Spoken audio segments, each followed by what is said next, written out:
La vie en trois lettres, le journal en trois titres sur Canal 3 Bénin. Mesdames, Messieurs, bonsoir. Voici le sommaire de cette édition.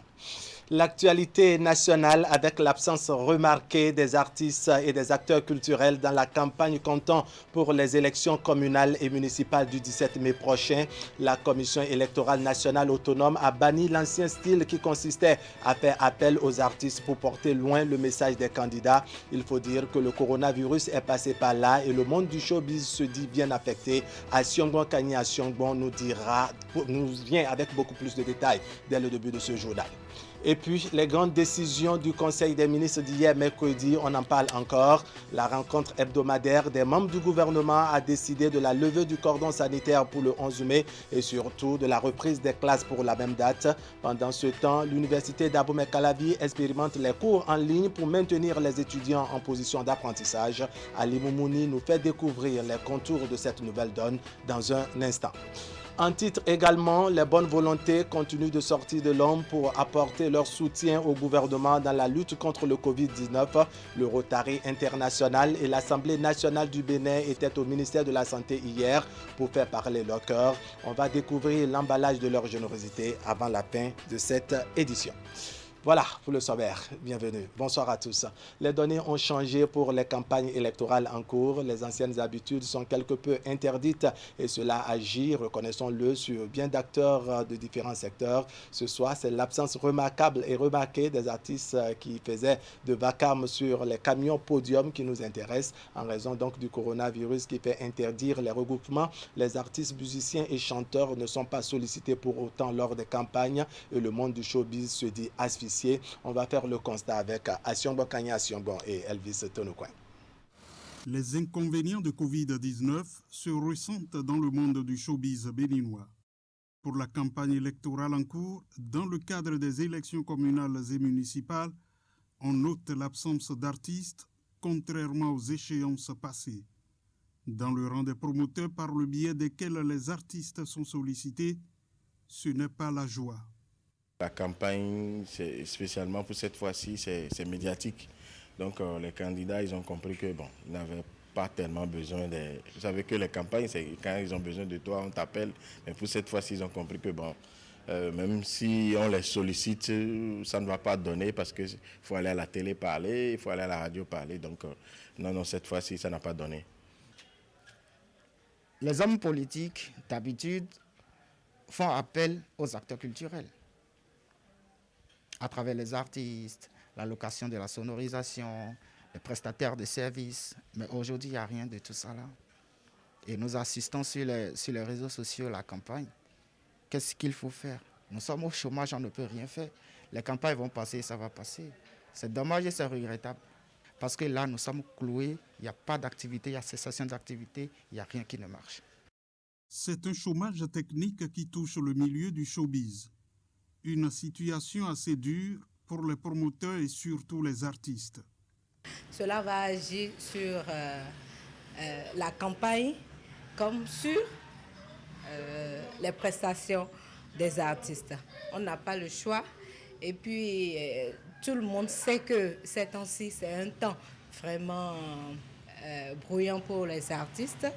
Il y a des temps morts, il y a également des temps vivre des temps bruyants pour les artistes. Chacun savait déjà qui il allait quand même appuyer pendant cette période. Donc tout était déjà fait. Mais voilà, qu'est-ce qu'on peut? C'est de l'argent en l'air. Donc on essaie d'oublier ça. On va passer à autre chose, essayer de s'adapter à la situation actuelle. Parce qu'on ne peut pas s'apitoyer sur juste un événement qui est passager.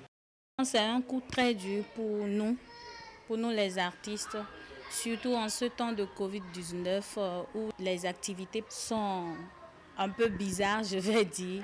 Nous qui n'avions pas de travail, de boulot, à part la musique, vraiment c'est un peu dur pour nous. Mais on n'y peut rien. C'est pour notre sécurité, c'est pour notre santé, donc on est obligé de respecter les consignes données par l'État. C'est une première au Bénin, s'accordent à dire les promoteurs. Et en même temps, elle mérite réflexion. En temps normal, quand on démarre les campagnes, Quand ça démarre en même temps, il y a les prestations, les candidats nous sollicitent pour la réalisation des chansons, des prestations et tout. Mais pour cette fois-ci, tout le monde est à la maison. On n'a pas le choix, on dit l'homme propose, Dieu dispose. C'est très dur pour nous, c'est vraiment très dur. Parce que la situation qu'on est en train de vivre, je peux dire que c'est pour la première fois que ça arrive dans le monde entier, spécialement au Bénin. Donc on n'a pas le choix, on est à la maison. On dort, on mange, on dort. Bon, il n'y a plus d'économie, donc on est là. Non, c'est une évidence. Je crois que cette pandémie doit être une leçon pour nous, les acteurs culturels, à toute la chaîne de production d'ailleurs, parce que nous avons toujours travaillé et sans penser à nos vieux jours, à la retraite. Et voilà cette pandémie qui survient brusquement et qui a surpris tout le monde. Comment est-ce qu'on va exercer notre métier à la maison? C'est impossible. Et du coup, nous nous sommes retrouvés au chômage. Et je vais qualifier ça de chômage technique parce qu'on a espoir que c'est temporaire. C'est temporaire, certes, les activités vont reprendre. Mais en attendant, la mobilisation est générale contre cette maladie. On maintient le cap pour évoquer toujours les déboires des acteurs du monde culturel et des artistes notamment. Les artistes et promoteurs observent de loin les campagnes se dérouler. C'est à l'image de la formule qui dit « à moi le goût et à vous l'odeur ». Bien évidemment, même l'odeur espérée ne parvient pas à nos artistes et cela n'est pas sans conséquence sur leur quotidien devenu délicat comme nous l'apprend Asiomo Kani Asiomo. Covid, Covid, arrête le mal que tu fais. Le coronavirus affecte jusqu'aux bourses des artistes. Pour ces communales, pas la trace du moindre artiste. C'est une perte énorme pour ces actes culturels.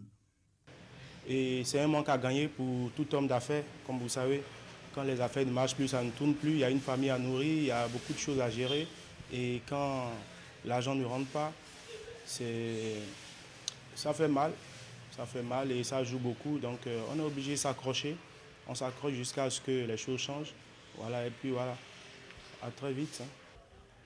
Ça, c'est des milliards si nous allons parler de manque à gagner. D'autant plus que quand un artiste sort, c'est plusieurs personnes qui sont derrière cet artiste. C'est-à-dire qu'il y a le manager, il y a le booker, il y a le producteur, il y a ci, il y a ça. La désolation dans le milieu est encore plus grande lorsque les artistes doivent faire face aux charges quotidiennes et obligations. Des engagements non respectés qui pourrissent la vie à certains.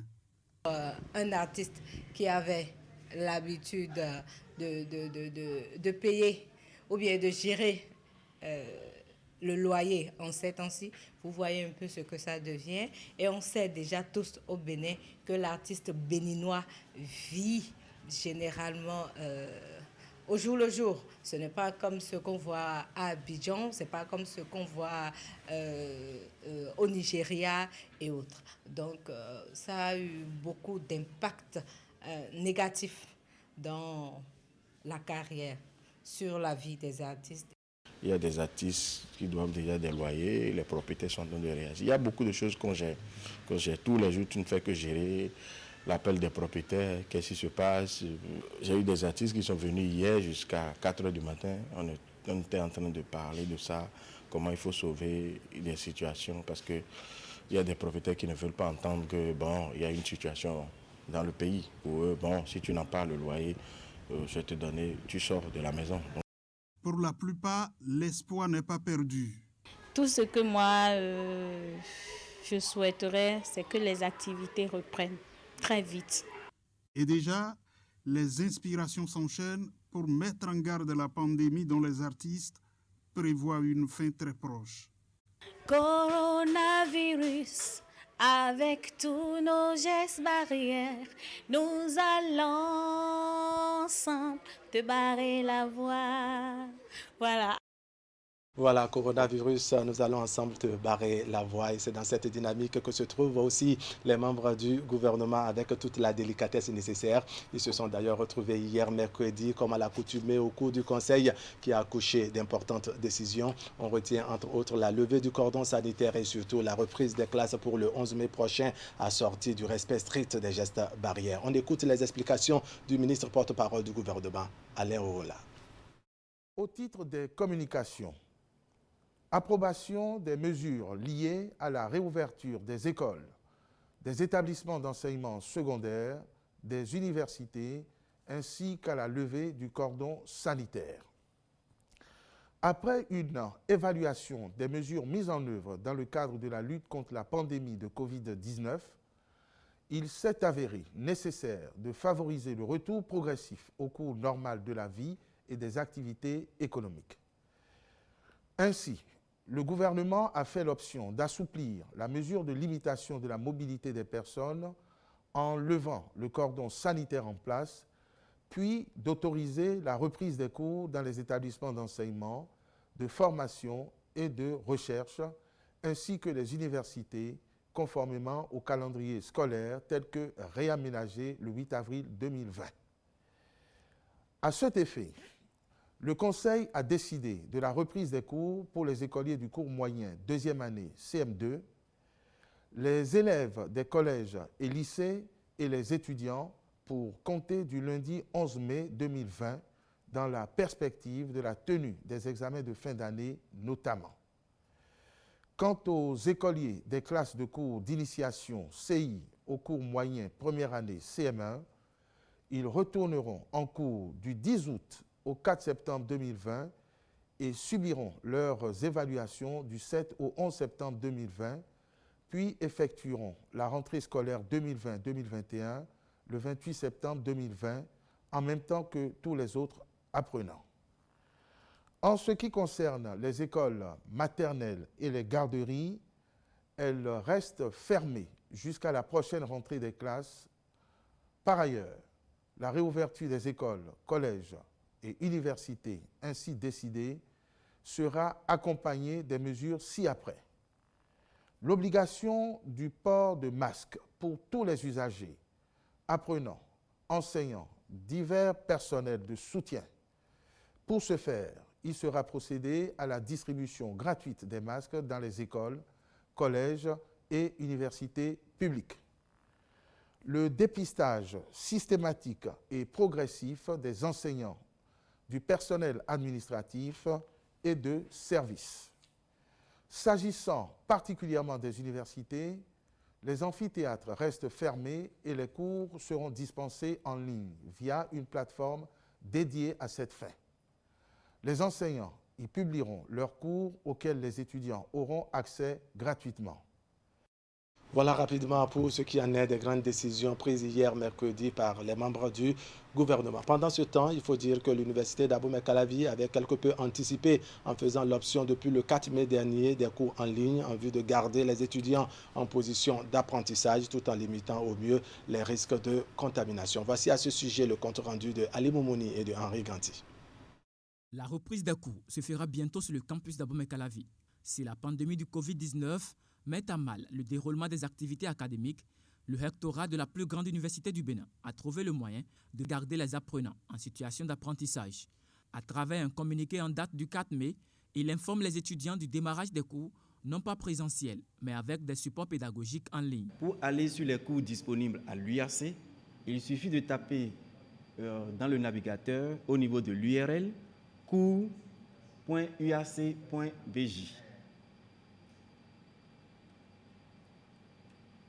Lorsque l'étudiant tape cours.uac.bj, il y a la page d'accueil qui se présente comme suit, avec les différents logos de chaque entité. La formule est simple pour suivre désormais les cours à l'université d'Abomey-Calavi. C'est une procédure qui est fonctionnelle à la fois sur les smartphones que sur les ordinateurs.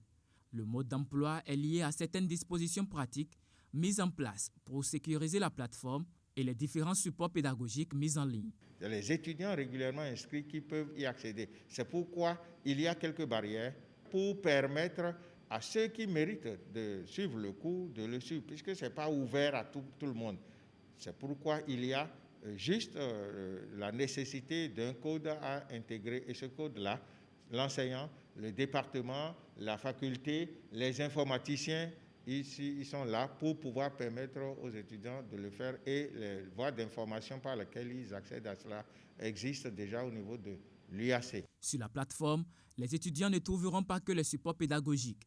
Il y a également d'autres ressources pour les aider à mieux comprendre les cours.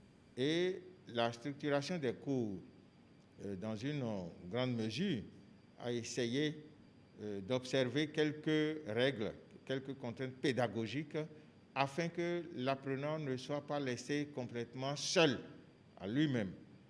Sinon, il pourra se perdre, il ne saura pas comment s'y prendre dans le processus d'enseignement-apprentissage qu'on lui demande. C'est ainsi que, en réalité, la plateforme a été conçue. De même manière, nous avions d'autres ressources qui sont des ressources de l'UVA qui sont disponibles, qu'il a la possibilité d'aller directement sur ces ressources en allant sur cours.uac.bj, autres ressources.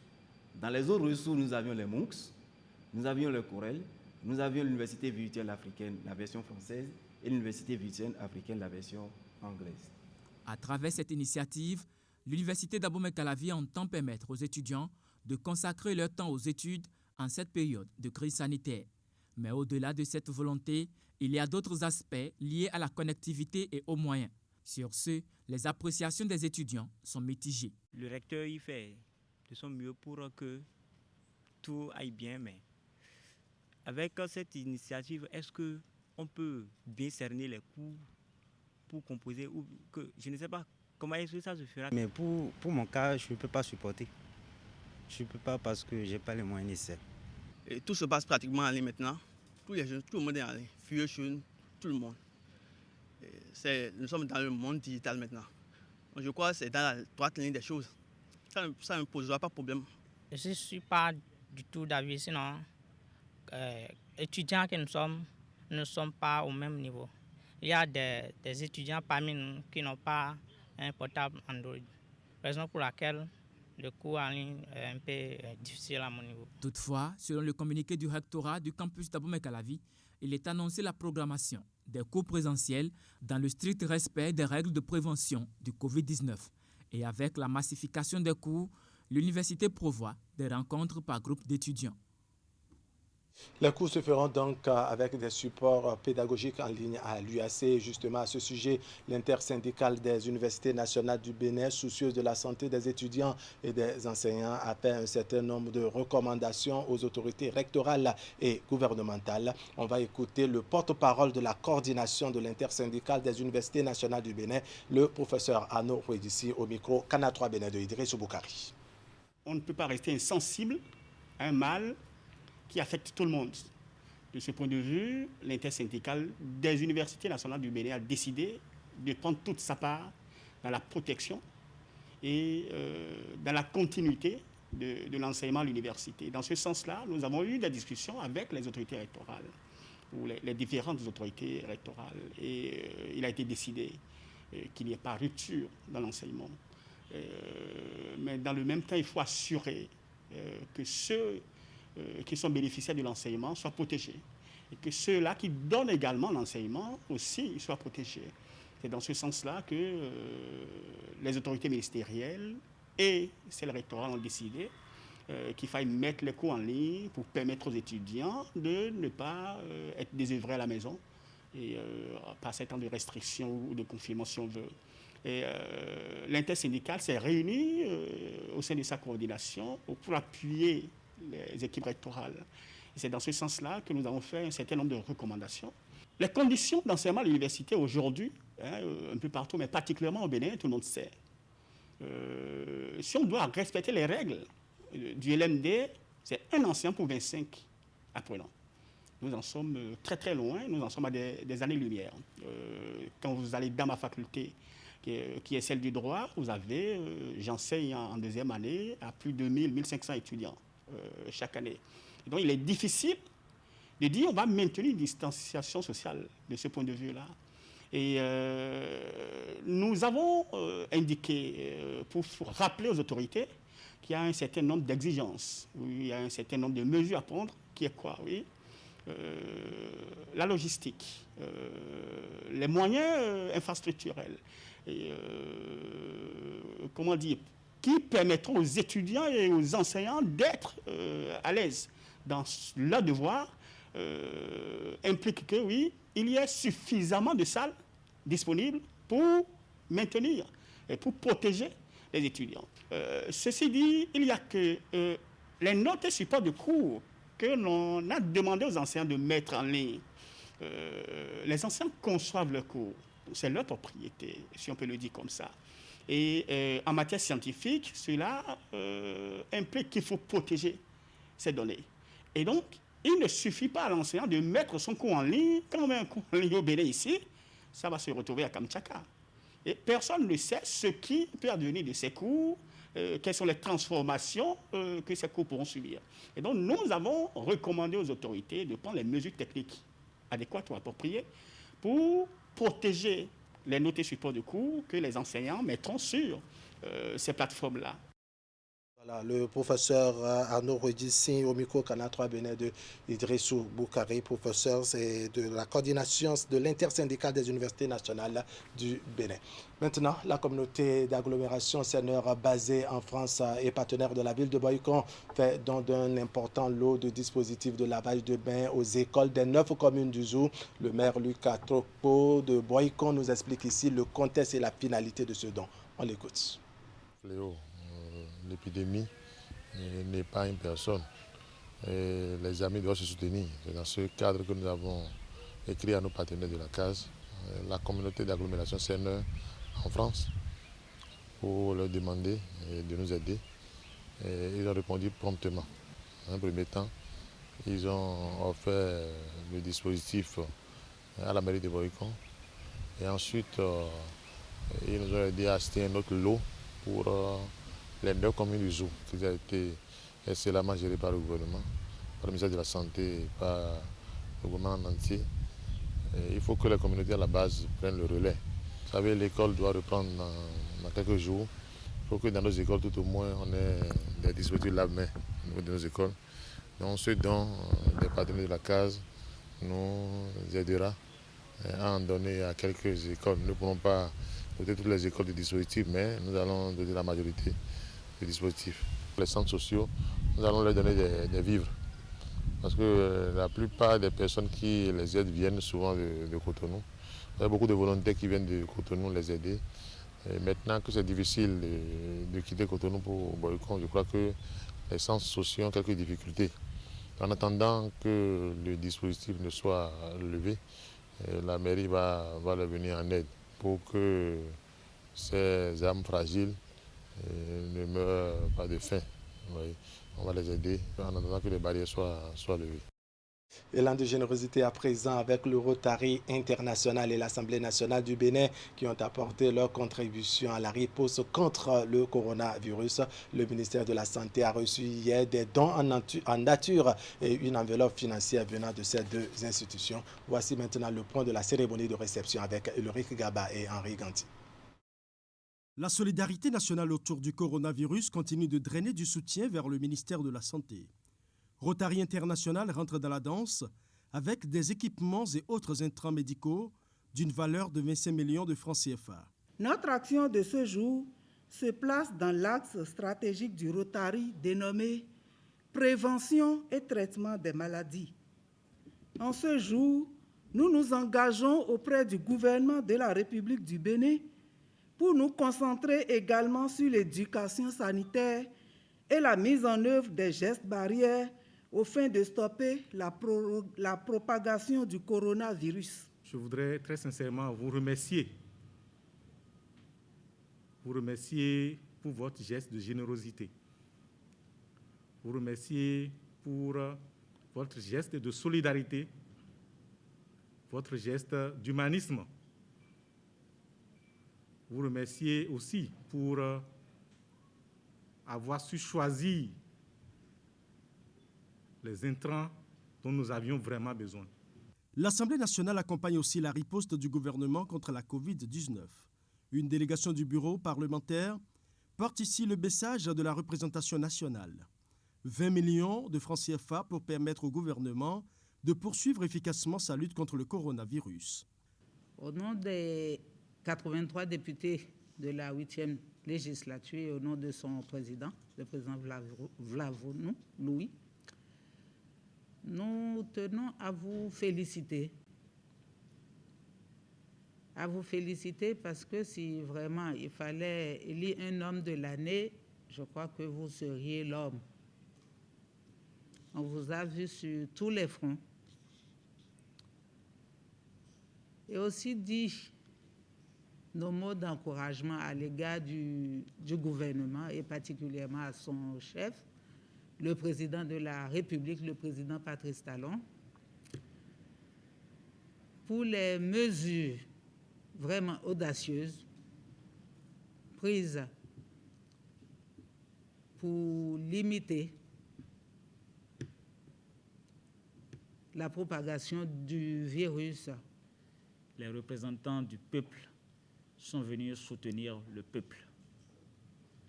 En effet, à travers le geste que vous posez cet après-midi, la représentation nationale a voulu montrer sa solidarité envers le peuple qu'il a élu.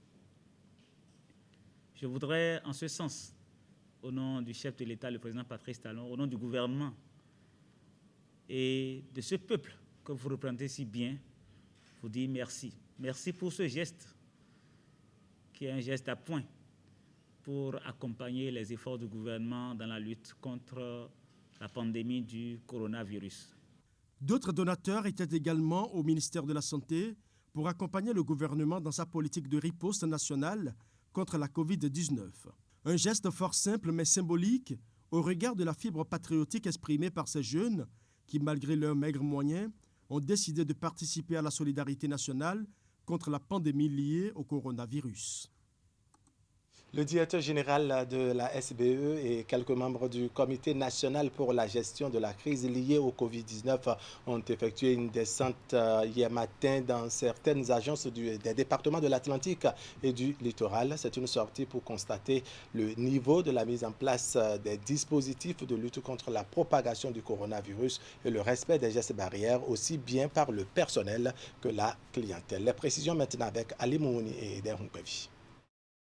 Le directeur général de la Société béninoise d'énergie électrique passait au dispositif de contrôle du Covid-19 installé dans l'une des agences du littoral. Nous sommes à la direction SB2E de Ganhi. C'est avec quelques membres du Comité national pour la gestion de la crise liée à la pandémie du coronavirus que Jacques Paradis effectue cette tournée dans certaines agences de l'Atlantique et du littoral. Objectif, constater le respect des mesures barrières recommandées. Ce serait mentir que de dire que ça n'a pas été respecté, ce qu'on a vu ce matin. Bien sûr, il y a toujours des zones d'amélioration, mais dans l'ensemble, toutes les consignes, toutes les recommandations qui ont été données par le comité sont respectées. Et les différents comités régionaux aussi qui nous accompagnent dans cette mission-là importante ont aussi mis en place tout ce qu'il faut pour faire en sorte de respecter l'ensemble des consignes qui ont été données.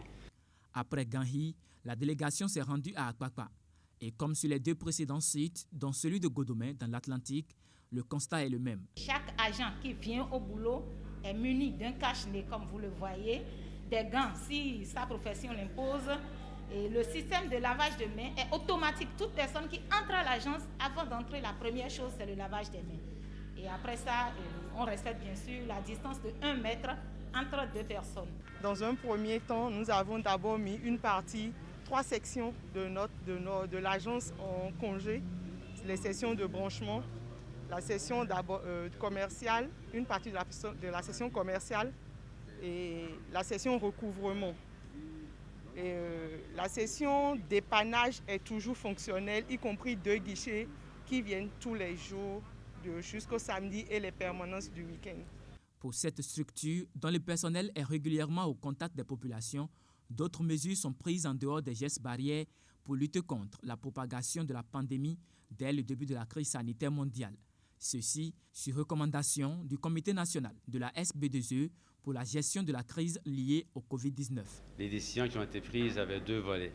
Il y avait le premier volet qui était le volet de la santé, donc de mettre en place les moyens pour permettre à nos employés de conserver leur santé Et aussi, parce qu'on côtoie énormément de clients à travers le pays, c'était aussi de ne pas devenir un vecteur de contamination. Donc, tout ce qui a été mis en place, c'était vraiment pour protéger à la fois nos employés, qu'on veut conserver en santé, et aussi la santé des clients en général, la santé du peuple béninois. Mais au fur et à mesure que la situation a évolué, il y a eu des situations d'ajustement qu'on a dû faire et qu'on fait à chaque rencontre. Parce qu'on est un service obligatoire, la population a besoin de services électriques, alors on avait un rôle, je dirais, crucial par rapport à garder toute notre équipe en santé. La descente de cette délégation, conduite par le directeur général de la SB2E, intervient après celle d'une commission de contrôle du respect des gestes barrières. Faut-il rappeler qu'au début de la crise, la Société béninoise d'énergie électrique a pris des mesures d'accompagnement qui consistent à surseoir au recouvrement forcé.